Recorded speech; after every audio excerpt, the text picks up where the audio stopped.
someone to develop some software for you and you'd like to know who owns the copyright. Well, a lot of businesses, especially in their early days, do hire contractors, often acting as individual independent contractors rather than contract third-party software development companies to develop bits and pieces of software for them. And their expectation is that, well, I'm providing you with the specification to tell you what I want this software to do, and I'm paying for your time in the development of the software, therefore I should own all of the intellectual property rights for that software. That's a perfectly logical conclusion to reach, but unfortunately, as far as the law is concerned, it's wrong, certainly in the United Kingdom. Under English law, copyright belongs to the creator of the copyright work,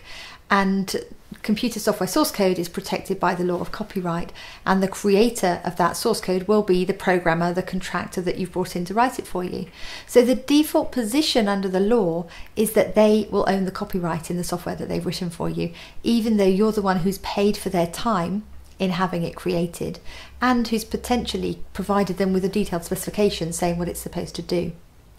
So that being the case, how can you make sure that you end up owning the copyright in the work that you've paid for? Well, of course, you need to have some sort of written agreement between you and the contractor. And one of the things that that agreement ought to say is that in exchange for the money that you're paying them for their development efforts, they will assign to you all of the copyright and intellectual property rights in the software that they have written for you. That way, you make sure that you get to own officially all of the copyright in that bit of software. There is a little catch, however, and this will apply if your contractor has written software for lots of other people and not just for you. So the catch is, when you're developing software, there'll be things that you have to write from scratch for this particular application, but there will also be a number of modules, core library functions that you will reuse from one application to the next. So if you imagine you're a web developer, it might be that you've got a standard bit of text box stuff that you use in your HTML, or it might be that you've got a bit of Flash that you use repeatedly to make a particular image do something, or to make a button press when the user clicks on it. So those little bits of reusable software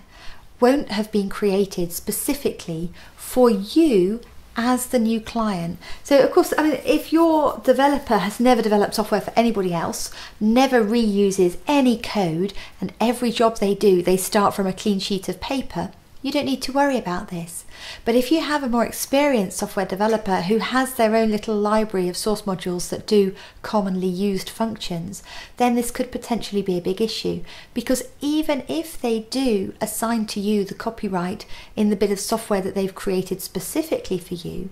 without having the rights to use all of those underlying bits, then you still don't have anything of value. So you'll need to combine the intellectual property rights for the custom code that's been written for you with an ongoing perpetual license to use all of those common source code modules.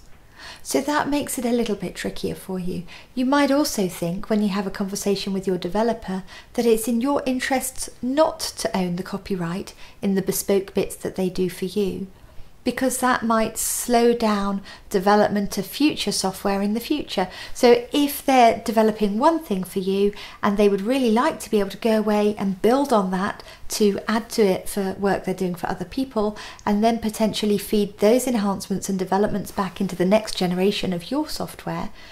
by making them hand over the IP to that software to you, you're preventing them from doing that. So you're ensuring that the code stops dead in its evolution at the point at which their engagement with you comes to an end.